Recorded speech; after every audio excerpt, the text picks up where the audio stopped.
యాకోబు 5:12 నుండి కొన్ని వచనాలు. నా సహోదరులారా, ముఖ్యమైన సంగతి ఏదనగా ఆకాశము తోడని కానీ భూమి తోడని కానీ మరి దేని తోడని కానీ ఒట్టు పెనుకొనక మీరు తీర్పు పాలు కాకుండానట్లు అవునంటే అవును, కాదంటే కాదు అని ఉండవలెను. చాలమ్మా. ఇక్కడ దేవునితో సంబంధం కలిగినటువంటి క్రైస్తవులందరూ కూడా ఒక విషయము మీరు గుర్తుపెట్టుకోవాలి. మీ జీవిత కాలం అంతా మీ పిల్లలకు కూడా చెప్పండి. మీరు ఆకాశము తోడని కానీ భూమి తోడు అని కానీ మరి దేవుని తోడని కానీ ఒట్టు పెట్టుకోకుండా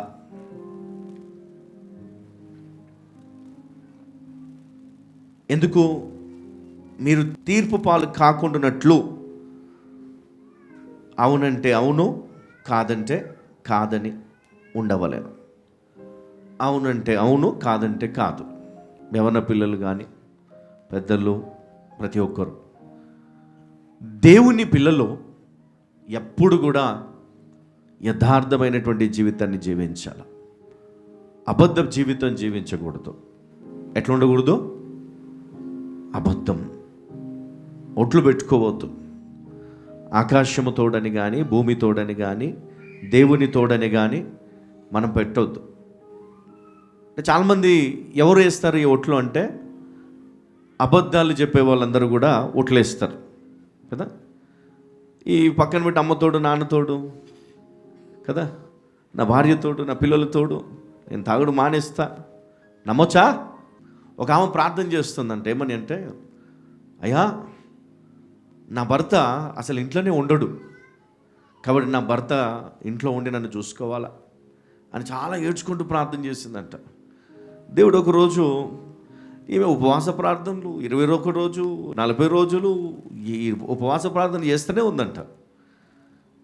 ఇంకా వాళ్ళ అమ్మ ఆమెను చూసి బాధపడి, యేసయ్యా దాని ప్రార్థన విని అట్లా చెయ్యొచ్చు కదా అనేసరికి సరేలే అని దేవుడు కూడా విని ఏం చేసి ఆయన ఉద్యోగం బీకి ఇంట్లో కూర్చోబెట్టాడు. ఇంకా పొద్దుటి నుంచి సాయంత్రం వరకు, సాయంత్రం నుంచి మళ్ళీ పొద్దున వరకు ఇంట్లోనే. 4 రోజులు, 2 నెలలు, 3 నెలలు, 4 నెలలు వచ్చేసరికి మళ్ళీ ప్రార్థన చేస్తుందంట 21 రోజులు. ఏందమ్మా మళ్ళీ ప్రార్థన చేస్తుంది? దానియేలు ప్రార్థన అన్నదంట. ఇదేం ప్రార్థన? అయ్యా మా ఆయన పని పాట లేకుండా ఇంట్లోనే కూర్చుంటున్నాడు, తలనొస్తుంది, మా తల తింటున్నాడు, ఈయన డ్యూటీకి పోయేటట్టు ప్రార్థన చేస్తాం. ఆయన వచ్చేసరికి మేము నిద్రపోవాలి, అట్లా ఉండాలి ఆ పరిస్థితి. ఇంట్లో ఉంటే ఒక బాధ, లేకపోతే ఒక బాధ. మొత్తానికి ఇంట్లో ఉండాలన్నా బయటికి పోలే తెలియదు ఆయనకి. ఆయన మారడు, ఆమె మారదు. తాగుబోతు మారడు, తిరిగిపోతూ మారడు, ఎవ్వరు మారరు. కానీ ఓట్లేస్తాం. అయితే దేవుని పిల్లలంట ఎలా ఉండాలమ్మా? అవునంటే అవును, కాదంటే కాదు. ఎరా తప్పు చేసావా? చేశాను. ఏమ్మా తప్పు చేసావా? చేశాను. చేయకపోతే చేయలేదు. అవును కాదు అంతే. అంతేగాని నువ్వు దాన్ని దాచిపెట్టడానికి లేదు. యథార్థమైన హృదయము కలిగి ఉండాలి. ఎందుకంటే మీలో ఎవరికైనా శ్రమ సంభవించినా అతడు ప్రార్థన చేయవలను. ఎవరికైనాను సంతోషము కలిగినా అతడు కీర్తనను పాడవలను. ఎంతమందికి శ్రమ ఉంది? చాలామందికి శ్రమలు ఉన్నాయి కదా. ప్రార్థన చేస్తున్నాను. శ్రమ సంభవించినా అతడు ప్రార్థన చేయవలను. మరి ప్రార్థన కాకుండా మిగతాన్ని చేస్తారు. ఎవరికైనా సంతోషం కలిగినా మరి ఏం చేయాలంట? కీర్తనలు పాడుతూ దేవుణ్ణి స్తుతించా. నువ్వు శ్రమ కలిగినా నువ్వు మందిరానికి వెళ్ళాలి, ప్రార్థన చేయాలి. దేవునికి సంతోషం ఇచ్చి సాక్ష్యం ఇచ్చినా నువ్వు వెళ్ళి మందిరానికి వెళ్ళి పాటలు పాడుతూ ఆయనను గణపరచాలి. మొత్తానికి నువ్వు ఏం చేయాలి అంటే ప్రార్థనల యందు నీ శ్రమలను నువ్వు ఎదిరిస్తూ జయించి ముందుకు సాగి వెళ్ళొచ్చు. ఇదిగో నీ సంతోషమందు దేవుని జ్ఞాపకము చేసుకుంటూ కీర్తనలు పాడుతూ ఆయనను గణపరచవచ్చు. 14వ వచనంలో, మీలో ఎవడైనను రోగి ఉన్నాడా, అతడు సంఘపు పెద్దలను పిలిపింపవలను, వారు ప్రభువు నామమున అతనికి నూనె రాచి అతని కొరకు ప్రార్థన చేయవలను. చూడండి, ఇక్కడ ఎవరైనా రోగి ఉన్నారా, మీరు ఏం చేయాలంటే వీలైతే దైవజనుని ఇంటికి పిలవాలా, లేదు అంటే మీరే ఆదివారం రోజు ఆ రోగిని తీసుకొని రావాలి. ఒకవేళ నడవలేని పరిస్థితిలో ఉంటే దైవజనుడు మీ ఇంటికి వస్తాడు, నడవగలడు, మందిరానికి రాగలడు అంటే తీసుకొని రండి, ఇక్కడ ప్రార్థన చేస్తాం.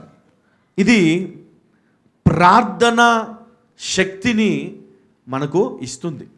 దైవజనుడు ప్రార్థన చేసినప్పుడు, అంటే సంఘ పెద్దలు ప్రార్థన చేసినప్పుడు ఏం జరుగుతుందంటే, విశ్వాస సహితమైన ప్రార్థన ఆ రోగిని స్వస్థపరచును, ప్రభు అతని లేపును. అతడు పాపములు చేసిన వాడైతే పాపక్షమాపణ నొందును. హల్లెలూయా. ఒకవేళ అతడు పాపము చేసిన వాడైతే పాపక్షమాపణ పొందుతాడంట. ఏం చేయాలా? మందిరానికి రావాలా, ప్రార్థన సహాయం కోరాలా, సిగ్గుపడొద్దు. విశ్వాసముతోటి మనము ముందుకు సాగి వెళ్ళాలి. శ్రమలు వస్తాయి. ఇందాక మనం వాక్యం విన్నాం, శ్రమ ఓర్పు పరీక్ష నిరీక్షణను కలుగజేయనని. హల్లెలూయా. అందుకే ఓర్పుతోటి నువ్వు ప్రార్థన చేస్తూనే ఉండాలా. ఎప్పటి వరకు? ఆ శ్రమ పోయేదాకా, ఆ బాధ పోయేదాకా, ఆ వ్యాధి పోయేదాకా, ఆ సమస్య పోయేదాకా, విజయమో వచ్చే వరకు, పైనుండి శక్తి పొందు వరకు కదా. దివారాత్రములు వాళ్ళు ఏం చేస్తారంట? ఎడతెగక ప్రార్థన చేసిరి. ప్రార్థన చేస్తూనే ఉండాల. అమ్మ, నీకు విజయము కావాలా, నీకు విడుదల కావాలా, నీకు స్వస్థత కావాలా, నీకు దీవెన కావాలా, నీ కుటుంబంలో క్షేమము కావాలా, ప్రార్థనలో శక్తి ఉంది. నీ శ్రమ నుంచి విడిపిస్తుంది, నీ రోగము నుండి విడిపిస్తుంది. కాబట్టి విశ్వాస సహితమైన ప్రార్థన రోగిని స్వస్థపరచును, ప్రభు అతని లేపును. హల్లెలూయా. ఎవరు లేపుతారు? ఎవరు ప్రార్థన చేస్తున్నారు? సంఘ పెద్దలు. ఎవరు లేపుతారు? ప్రభువు లేపుతాడు, దేవుడు లేపుతాడు, వారిని స్వస్థపరుస్తాడు. హల్లెలూయా.